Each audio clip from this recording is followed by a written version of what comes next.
안녕하십니까. 투자전략부 김상원입니다.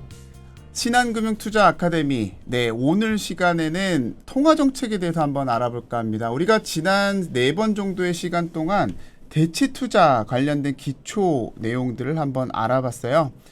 생각보다 반응이 좋아서요. 뒤에 시간부터는 채권과 매크로 전반적인 기초 내용들을 한번 담아볼까 합니다. 오늘 그 첫 번째 시간으로 통화정책에 대해서 한번 이야기를 나눠보도록 하겠습니다. 인플레이션 파이터라고 이야기를 하죠. 우리가 알고 있는 통화 당국의 전통적인 역할입니다. 과거에 볼커 의장 시기가 갑자기 생각이 나는데요. 2008년 이후, 그러니까 금융위기 이후부터 이러한 역할의 변화들이 조금씩 감지되고 있다라고 합니다.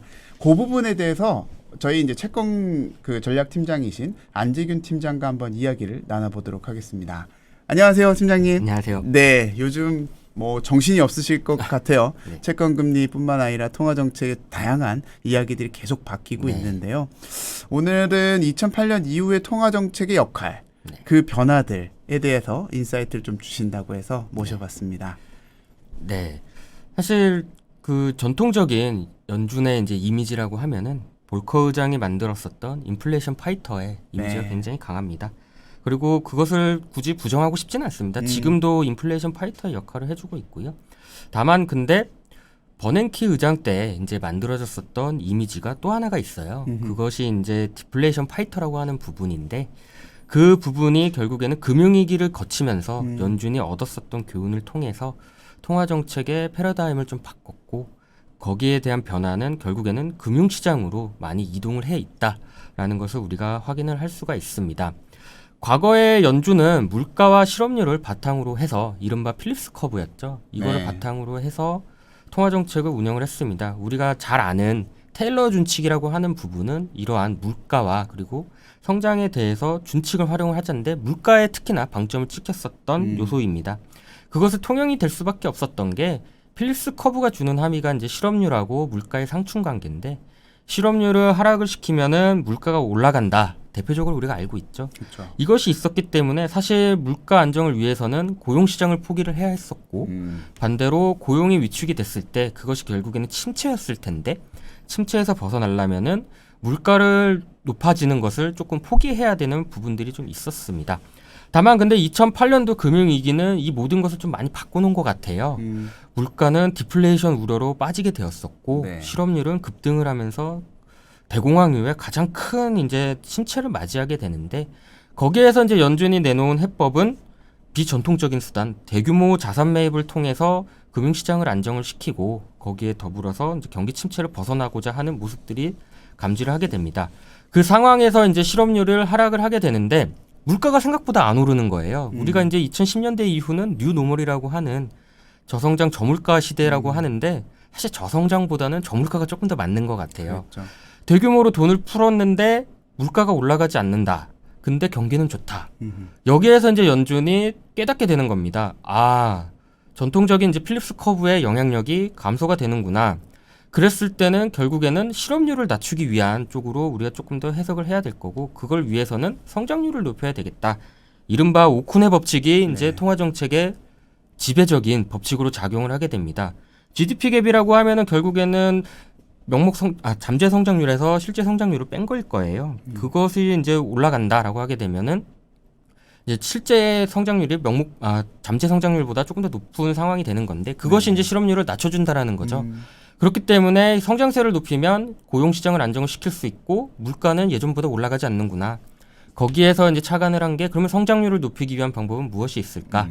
금융시장을 완화를 시켜주는 것이 가장 큰 효과적이다라고 판단을 하게 된 것 같습니다. 지금 보시는 그림에서 결국은 약간 오른쪽에 물가와 실업률의 중심을 뒀었던 인플레이션 파이터가 결국은 성장률과 금융환경이라는 경로를 통해서 점진적으로 이 본질의 목적을 달성하기 위한 법칙으로 점점 전환했다. 맞습니다. 그래서 이제 필립스 커브에 대한 영향력이 이제 점점 감소하다 보니까 새로운 법칙이라고 하는 이른바 오쿤스 룰을 채택을 하게 된 거고 거기에서 성장률에 조금 더 초점을 맞추고 그것을 금융시장 환경에 조금 더 초점을 뒀다라고 보실 수가 있는데 왜냐하면은 이게 통화정책 전달 경로가 많이 바뀌었어요. 과거에 기준금리를 통해서 할 때는 실물 경제에 바로 영향을 줘서 특히 은행 쪽에 이제 대출을 늘리고 그것이 이제 가계와 기업들의 소비와 투자를 높여줬다. 그것이 이제 인플레이션으로 연결이 되면서 성장세를 높이는 선순환 구조였다라고 하게 되면은 이것이 조금 바뀌게 된 게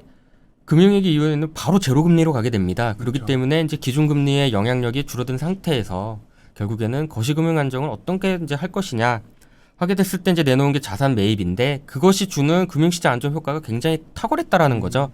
금융시장과 이제 은행과 그리고 딜러들까지 모두 안정을 찾게 되면서 가계와 기업 그리고 투자자들이 결국에는 금융시장 내에서 자산 가격을 높여주는 요소로 작용을 하게 됩니다. 이게 저물가가 나타났었던 이유는 결국에는 이 돈이 실물 경기로 흘러간 것이 아니라 자산 시장에 머물렀었던 거고 이것이 높아지다 보니까 결국엔 그것이 성장세를 높이게 되고 인플레이션을 유발을 했구나라고 이제 판단을 하게 되면서 통화 정책의 목표가 이제 성장세로 조금은 더 무게의 중심축이 변경이 됐다라고 보실 수가 있습니다. 거기에선 결국에는 연준의 통화 정책 도구들이 굉장히 많이 진화를 했고 이 부분들이 이제 비전통적인 정책 도구들이 많이 나타나게 돼요. 대표적인 게 이제 포워드 가이던스가 있을 거고요. 네. 그 다음에는 양적 완화. 사실 버냉키 전 의장은 양적 완화라는 표현을 쓰지 않습니다. 네. 대규모 자산 매입이고 이게 이제 여러 가지 자산 매입을 통해서 장기 금리를 안정을 시켜주는 요소였기 때문에 사실 양적 완화라고 하는 표현은 일본에서 많이 썼었던 일본 은행이 쓰는 정책들 그것이 먼저 표현이지만 그 의미는 굉장히 비슷하다라고 보실 수가 있습니다. 저희가 그 FOMC나 그 금통이 네. 있으면은 맨날 팀장님하고 저희 또 매크로 팀장이신 하건현 팀장님이 그 또 새벽에 나오셔갖고 네. 그 문구 하나하나를 실질적으로 좀 분석을 네. 하시는 모습들이 보였는데 거기에 보면 통상 뭐 가이던스라든가 이런 네. 것들의 변화가 사실 금융시장에 미치는 영향들이 상당히 컸던 것 같아요. 그런 문구들의 변화 안에서 우리가 목표의 변화들도 충분히 볼 수 있었던 것 같은데 네. 말씀하신 2008년 이후부터 페드 또는 통화 당국들의 어떤 목표가 좀 많이 변화하고 있는 것 같아요. 그 내용들 소개를 부탁드릴게요. 네. 그러니까 이 모든 것들을 사실 벌써 3년이나 흘렀는데 팬데믹 때문에 시간이 순삭이 네. 된 것 같기는 한데 2019년도 잭슨홀 미팅에서 이제 이것을 공식화를 해버립니다. 아예 이제 이걸 공식적으로 발표를 해버려요. 새로운 장기 목표, 결국에는 2020년대의 통화 정책의 목표와 전략일 건데 원치 않는 인플레이션 유발을 하지 않아도 견실하게 고용 시장을 지속할 수 있다라고 판단을 했기 때문에 향후 10년간의 통화 정책의 목표와 전략을 제시를 하게 된 거고요. 그 과제는 사실 지속적인 저금리 환경이 봉착할 수밖에 없다. 이 뉴 노멀을 인정을 했다라는 겁니다. 그런 상태에서 고용과 물가라고 하는 연준의 양대 책무 이것을 어떻게든 달성을 하겠다. 그래서 이제 정책 수단의 활용을 명시를 한 거고요. 다만 근데 중점적인 거는 여전히 기준금리 변경이다. 이 얘기는 사실 통화가 완화냐 아니면 긴축이냐의 판단은 기준금리가 변동할 때 지금은 긴축이라고 우리가 표현할 수가 있겠죠. 왜냐하면 네. 금리 인상을 시작을 했기 때문에 통화정책이 긴축적이다라고 표현할 수가 있는데 그 기준은 확실히 기준금리 변경에 있다라고 보시면 됩니다. 그렇기 때문에 이제 완전 고용을 우선시하게 돼요. 강력한 노동시장을 육성을 해줘야 성장세에도 도움이 되고 그리고 모든 미국인들이 혜택을 받을 수가 있는 상태이기 때문에 가능한 한 노동시장 육성에 초점을 맞추게 되고 그러한 문구들을 이제 아예 삽입을 하면서 사실 이제 노동시장을 굉장히 좀 중요시하겠다라는 측면을 우리가 확인할 수가 있고 두 번째는 이제 평균 물가 목표제를 도입을 하게 됩니다. 네. 과거에는 2%에 대한 목표를 설정을 했고 이거를 맞추려고 했는데 이게 굉장히 이제 기대 인플레이션을 낮추는 요소였다라고 연준은 판단을 하게 돼요. 왜냐하면은 2%를 넘어가게 되면 2.1만 돼도 연준이 긴축적으로 가겠구나. 그럼 기대 인플레이션이 빠져버립니다. 그렇게 하게 되면은 간신히 살아났었던 물가의 상승 압력이 갑자기 또 내려가는 그러겠네요. 모습으로 가게 되는 거고 반대로 1% 중반대로 내려가게 된다라고 하면은 실물 경기가 괜찮은 상태인데도 시장에서는 연준이 완화 정책을 펼치겠네, 인하를 하겠네 이러한 잘못된 인식들을 갖게 된다라는 거죠. 그래서 2%라는 목표를 과감하게 삭제를 하고 평균적인 목표, 결국에는 이 기간 내에 우리는 2% 정도를 달성을 하겠다. 그것은 위아래를 열어둔 평가다라고 보실 수가 있습니다. 그래서 사실 저는 이 평균 인플레이션 목표제가 굉장히 중요했던 역할이라고 보고 지금의 연준도 여기에 많이 있는 것 같아요. 그림에서 보시는 것처럼 딱 왼쪽 그림이 지금 상태인 것 같아요. 쇼크가 발생을 해가지고 실제 인플레이션이 목표 인플레이션보다 크게 상회를 하게 됩니다. 그랬을 때 연준이 내릴 수 있는 방법은 저 메이크업, 결국에는 만회 전략인데 목표치 아래로 갈 수 있게끔 정책을 써야 되는 거예요. 앞서서 그 방법은 긴축이라고 했고 그 방법은 당연히 금리 변경입니다. 그렇기 때문에 지금 이 금리 인상까지 나오게 되는 거고 그 전에 자산 매입을 중단을 하고 그 보유 자산을 줄이는 등을 통해서 이 평균 인플레이션 목표치에 맞게 메이크업 전략을 지금 쓰고 있는 거다라고 보시면 될 것 같고요. 지금 상태는 딱 왼쪽에 맞습니다. 다만 근데 오른쪽은 향후에 만약에 이 물가를 안정을 시키고 그것이 다시 내려갈 수가 있잖아요. 네. 쇼크가 또 발생할 수 있는 거고 네. 보통 저 쇼크는 왼쪽의 쇼크보다 더 안 좋을 겁니다. 아마 경기 불황을 뜻할 그렇죠. 거고 금융 시스템에 굉장한 붕괴가 나올 건데 그랬을 때는 다시 인플레이션을 높이기 위해서 메이크업 전략을 쓴다. 그러면은 또 과감한 통화 완화 정책을 쓸 수밖에 없는 상태이다라는 것을 우리가 확인을 할 수가 있습니다. 이 모든 것들은 사실 앞서서 이 포워드 가이던스에 많이 문구를 통해서 많이 이야기를 해줘요. 네. 보통 우리가 잘 아는 단어가 이제 페이션트라고 하는 아하. 인내심이라는 단어인데 누가 봐도 금리 인상을 해야 될 것 같은데 연준은 거기서 우리가 조금 한 번 더 참겠다라고 하게 되면은 시장은 빠르게 안정을 찾습니다. 보통의 이제 그런 문구를 통해서 도비시한 판단이 나오게 되면은 금융시장의 안정이 펼쳐지게 되는데 주식은 상승을 하게 되고 금리는 오히려 하락을 하면서 전체적인 시장의 안정을 꾀하게 됩니다. 이러한 것들은 이제 포워드 가이던스를 통해서 연준이 제시하고자 하는 시장 안정의 목표인 거고요. 그래서 이것은 앞서서 제가 말씀드린 대로 연준은 확실히 지금 실물 경제보다는 금융시장 안정에 초점을 두고 이러한 정책들을 펼치고 있다라고 우리가 해석할 수가 있습니다. 결국 목표로 하고 있는 목표의 변화 그리고 갖고 있었던 도구들의 진화 네. 이러한 것들을 통해서 계속 금융시장의 안정들을 꾀하는 네. 그런 모습으로 조금씩 변화하고 있다라고 해석을 할 수 있겠네요. 사실 우리가 이제 시계를 아까 순삭했다라고 말씀을 네. 주셨는데 코로나19라는 그 2년이 우리 삶에 한 2년 정도를 생략시킨 것 같아요. 네. 그죠? 생각해보면 그 2년을 어떻게든 버티기 위한 다양한 금융 조치들을 네. 많이 시작을 했었고 대표적인 게 이제 자산 매입이 네. 또 나왔었잖아요.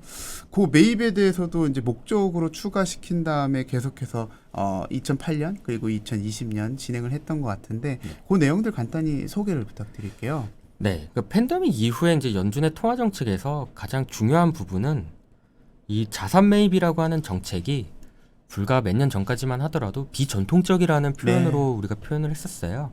그러니까 자주 안 쓴다라는 시각으로 그렇죠. 해석이 될 네, 수가 네, 있잖아요. 네, 네. 근데 여기에 이제 새로운 목적을 아예 추가를 해주면서 이게 이제 전통적인 수단으로 바뀌어버렸다라고 아하. 우리가 확인을 할 수가 있습니다. 그것이 이제 팬데믹 이후에 통화 정책이 주는 가장 큰 의미라고 저는 생각을 합니다. 그것은 이제 3월 FOMC하고 2020년도 3월 그리고 2020년도 9월 FOMC 때 우리가 확인할 수가 있는데 MBS하고 국채 매입을 할 수밖에 없었던 명분에 이제 시장의 원활한 기능 유지. 그때 우리가 기억을 조금만 떠올려도 그때 네. 엄청난 이제 맞아요. 거래 상대방 위험이 컸었기 때문에 거래를 안 했어요. 네. 그래서 안전자산이라고까지 우리가 표현을 했었던 미국채 금리까지 급등했었던 모습들을 확인을 할 수가 있습니다. 그렇기 때문에 이 자산 매입을 다시 재개를 하면서 시장 안정에 다시 초점을 뒀고요. 두 번째 이제 9월에는 이 원활한 시장 기능 유지에 완화적인 금융 상황 목적. 그러니까 시장 안정이 되면은 이게 철회하는 것이 아니라 금융 시장을 계속적으로 완화적으로 유지를 해주겠다.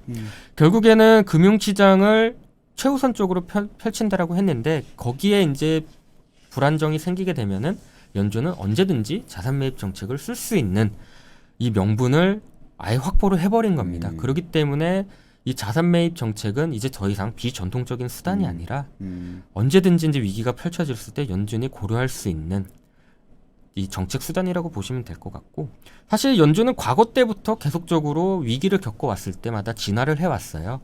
금융위기 때까지 펼쳐졌었던 교훈은 이 디플레이션 위험이 커질 때 결국 경기 불황이 커질 때 과감하고 빠른 정책을 써야 된다. 그렇기 때문에 바로 제로금리를 내리잖아요. 네. 팬데믹 때 3월달 2020년도 3월이 대표적인데 바로 그냥 제로로 그렇죠. 때리고 그다음에 자산 매입으로 돌아서게 됩니다. 그리고 이제 무제한 자산 매입을 펼치면서 이제 금융시장의 불안감을 종식을 시켜주는데 그러한 것들이 그동안에 쌓여왔었던 결과물이라는 거죠. 그리고 그 다음에는 천천히 이것을 철회를 한다. 이게 이제 지금 실기론까지 펼쳐지고 네. 있는 부분들이 있는데 사실 연준은 지금까지 쌓아왔었던 이 레코드에서 나왔었던 과감한 완화 정책을 쓰고 이걸 천천히 철회를 하면서 시장 안정을 계속적으로 도모를 시켜주는 요소들, 결국에는 그것이 이제 금융시장 안정에 가장 중점을 두고 있는 시사점이다라고 보실 수가 있고, 이 완화적인 금융 상황 제공은 결국에는 경기 부양과 동일한 의미를 지녀요. 그렇기 때문에 이 MBS 매입 그리고 여러 가지 QE 정책들은 금융시장을 완화적으로 펼치고 이것을 경기 부양, 앞서 제가 설명드린 대로 금융시장이 안정을 찾았을 때 자산 가격을 높이고 이것이 인플레이션을 유발을 하면서 성장세를 높이는 이 전략으로 가는 부분입니다. 그래서 이제 정리를 만약에 해드리자라고 하면은 이 금융시장을 안정시키고 경기 부양을 할 때는 연준은 언제든지 자산 매입을 펼칠 겁니다. 이것을 이제 전통적인 수단이다라고 우리가 펼치면 될 것 같고요.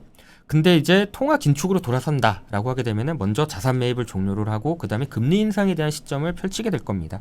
그것이 이제 우리가 지금 겪고 있는 패러다임이 아니라 지금 흐름이라고 보시면 될 것 같고, 만약에 근데 영원한 경기 부양은 없을 거고 그 반대로 또 경기 호황도 영원하지가 않잖아요. 네.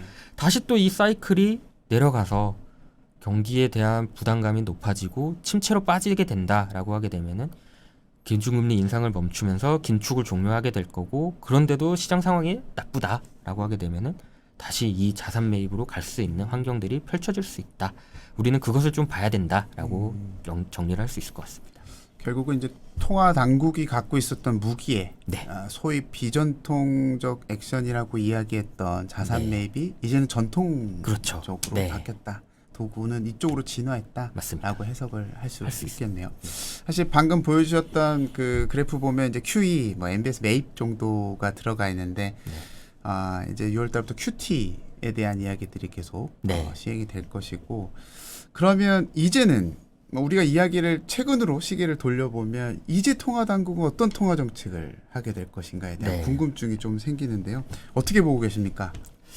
확실히 지금은 연준이 생각했었던 것보다 물가 상승 압력이 높고 장기화되는 조짐들이 있기 때문에 긴축으로 가는 거에 대한 부담, 그 부분은 인정할 수밖에 없어요. 네. 저는 뭐 앞서서 이제 제 설명을 들으셨던 분들은 생각보다 굉장히 비둘기파적이네 이렇게 해석을 하시는 사람이다라고 해석을 하실 수가 있을 것 같은데, 저도 굉장히 좀 비둘기파적인 통화 정책을 펼쳐야 되는 옹호론자인데, 그럼에도 불구하고 긴축을 제가 동의하는 부분은 물가 상승 압력이 높다라는 점, 그리고 이 물가가 성장세를 저해할 수 있기 때문에 여기에 초점을 둬야 된다라는 거는 저도 충분히 인정을 합니다. 그렇기 때문에 지금 상태에서는 빅스텝이라고 하는 50bp 인상을 계속적으로 해야 될 수밖에 없는 상태고, 앞서서 뭐 말씀해 주셨지만 QT에 가는 이 방향성은 어찌 보면 굉장히 타당한 부분들이 있습니다. 저는 이 부분을 계속적으로 최소 올해에는 가야 될 수밖에 없는 상태다라고 보시면 될 것 같고요.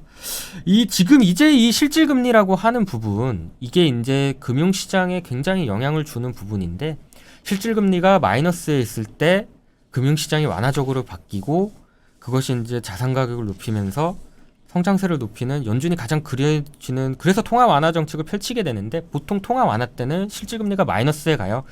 왼쪽 그림에서 충분히 우리가 확인할 수가 있습니다. 근데 이게 이제 플러스로 전환이 됐다라는 거는 이제 긴축의 영역으로 이제 좀 들어섰다라는 거예요. 근데 2013년도에서 19년도까지 연준이 펼쳤었던 통화정책 정상화 시기 때보다는 여전히 좀 낮습니다. 그렇기 때문에 지금의 실질금리에서는 추가 상승을 도모하기 위해서 금리 인상을 펼칠 수밖에 없는 상태고요.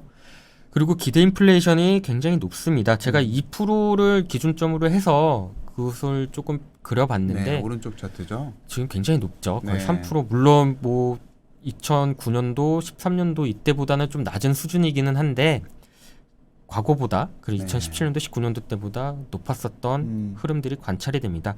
2017년도하고 19년도가 굉장히 중요한 게 이때가 완전 고용 시대예요. 아하. 네. 근데 물가가 낮았어요. 그러네요. 그렇기 때문에 연준은 그 시절을 다시 되돌리고 싶어 하는 건데, 물가가 높기 때문에 지금은 물가의 안정을 위해서 펼쳐지는 통화 긴축, 결국에는 보유자산 축소와 금리 인상을 펼쳐줄 수밖에 없는 상태다라고 보실 수가 있습니다. 이 모든 것들은 사실 조금 정상화 착수가 좀 늦었어요.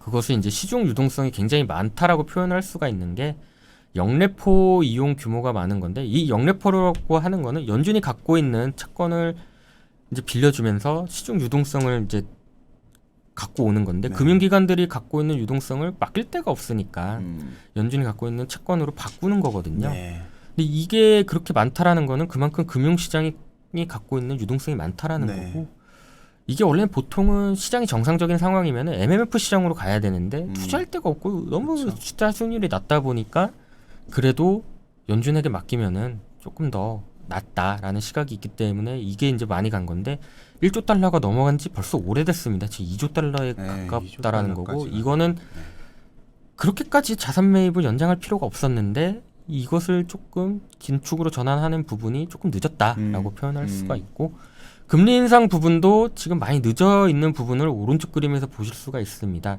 제가 지금도 계속적으로 보는 게 향후 18개월 후에 3개월 포워드 금리인데 왜 이게 중요하냐면은 보통의 금리 인상 사이클은 1970년대 이후부터 평균적으로 한 18개월이에요. 네. 그렇기 때문에 저기에 나오는 금리는 이번 사이클에서 시장이 바라보는 종착점 금리, 터미널 레이스로 우리가 볼 수가 있거든요. 네. 이게 3.5까지 지금 치솟고 있는데 이제야 기준금리는 1.5에 네. 이제 있다라는 거죠. 네.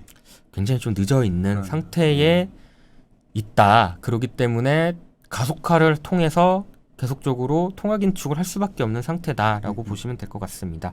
다만 근데 제가 앞서서 금융시장을 계속적으로 이야기를 해드렸는데 이것이 이제 긴축적으로 변화하게 된다라고 하게 되면은 아마 통화 정책의 긴축도 결국에는 마무리 국면으로 갈 수 있는 부분일 거고 아마 이 두 가지 지표가 연준이 계속적으로 긴축을 갈 것이냐 아니면은 긴축을 멈추고 다시 돌아설 수 있겠느냐를 판가름할 수 있는 가장 중요한 환경일 건데 전 두 가지를 꼽습니다. 네. 첫 번째는 회사채 스프레드고 두 번째는 금융시장의 컨디션 지수 결국에는 금융시장이 긴축적이냐 아니면 완화적이냐를 많이 볼 것 같습니다. 지금 회사채 미국 내 회사채의 스프레드가 가산되는 이 프리미엄이 굉장히 높아지고 있죠. 투자 등급, 투기 등급 할 거 없이 높아지고 있는데요. 물론 2015년도, 16년도 수준에 이제 좀 온 상태예요. 네. 그렇기 때문에 크게 위협적인 수준은 아닌 것은 맞지만 그 상승 속도는 사실 가파른 거는 분명히 맞습니다. 그렇기 때문에 이것이 과연 더 치솟게 된다라고 하면은 부담을 줄 수 있는 상황이 될 수가 있을 거고 아직까지는 괜찮습니다. 근데 이제 미래에 이것이 더 올라갈지 아니면 안정을 찾을지를 좀 봐야 될 것 같고요. 두 번째는 저 금융시장 환경지수 블룸버그에서 대표적으로 발표해 주는 건데 마이너스에 있으면은 긴축적인 거고요. 플러스에 있으면은 완화적인 상태입니다. 지금 이게 마이너스로 4월 이후에 가 있습니다. 빅스텝을 더 밟게 되면은 아마 추가적인 긴축적인 환경으로 갈 수도 있을 거예요. 아니면은 오히려 이제 거기에서 기대 인플레이션이 안정이 되고 물가 안정이 확인이 되면서 다시 뭐 0에 수렴할 가능성도 배제할 수는 없습니다. 네.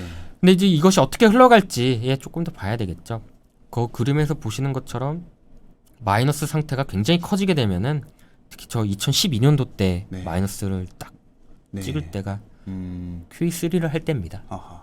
아. 그때 대부분 다 버냉키가 그거는 너무 그러니까 대부분의 사람들은 QE3까지 할 필요 있었느냐 그랬는데 버냉키는 과감하게 하죠. 그래서 버냉키가 굉장히 위대한 이제 연준 의장인 건데 그런 만큼의 이제 금융시장 환경이 굉장히 좀 중요한 요소일 거다라고 네. 판단합니다. 저는 아직까지는 긴축이라고 봐요. 그리고 올해에는 사실 통화 정책에 따라서 금융시장이 너무 과도하게 긴축적으로 흘러갈 거라고는 생각하진 않습니다. 물가가 굉장히 높은 상태이기 때문에 네. 그렇지만 이것이 주는 결국에 안 좋은 상태로 계속적으로 흘러갈지를 우리가 확인을 해야 될 거고 만약에 그렇게 가게 된다라고 하게 되면 또 지체 없이 연준은 기조를 바꿀 수도 있다라고 저는 생각을 합니다. 아, 예.